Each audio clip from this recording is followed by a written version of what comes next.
Well, UN-backed Syria peace talks in Geneva have entered their sixth day, with both sides feeling positive about their direct meetings. James Dorsey joins me now from Singapore. He's a senior fellow at the S. Rajaratnam School of International Studies. Thanks so much for joining us. Though some say there is a lack of tangible progress, there is kind of an atmosphere of positivity, with election and governance issues now really on the agenda for the first time. How do you think this is being approached? I think the problem with Geneva talks is that there are so many uncertainties and variables that have to be fall into place before a tangible outcome really is possible. That is to say, an outcome that can be implemented. For one thing, the fighting isn't over yet. For a second thing, there is no agreement on what the transition process will be. With other words, will President Assad be part of that transition? And if he is part of that transition, for how long and under what conditions? And will the various parties, particularly those that have been supporting groups that oppose a future role for President Assad, will they abide by any agreement? And then, of course, finally, we don't know what U.S. policy is going to be. Exactly. That was what I wanted to ask you. With the Trump administration, I mean, do we know exactly where the U.S. stands now on Syria? We don't. What we do know is two things. One is that the U.S. priority is the defeat of Daesh, the Islamic State.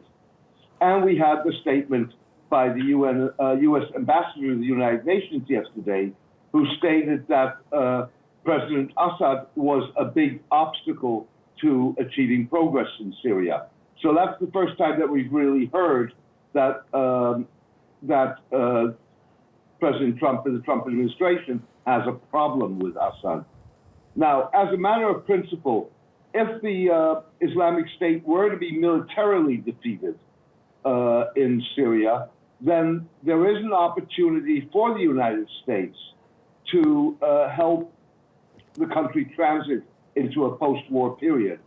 But to achieve that, it would have to take a fairly hard stand with Russia to enable cooperation ultimately with Russia, and it would have to cooperate with Iran. Now, both of those factors, i.e. a hard stand towards Russia in terms of what the future of Syria will be, and cooperation with Iran, don't seem to fall into what the policy, as if we go by Trump's statements, is going to be.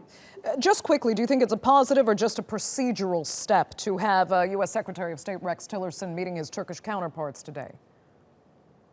Well, it's obviously positive because every conversation is positive. But you have major issues between Turkey and the United States.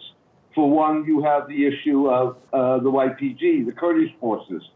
One way of reading the withdrawal or the end of the Turkish operations in Syria, as it was announced today, is to read it in the context of a statement earlier by President Erdogan, who said that if the United States were to proceed with the YPG, then Turkey would stand aside. You also have the issue of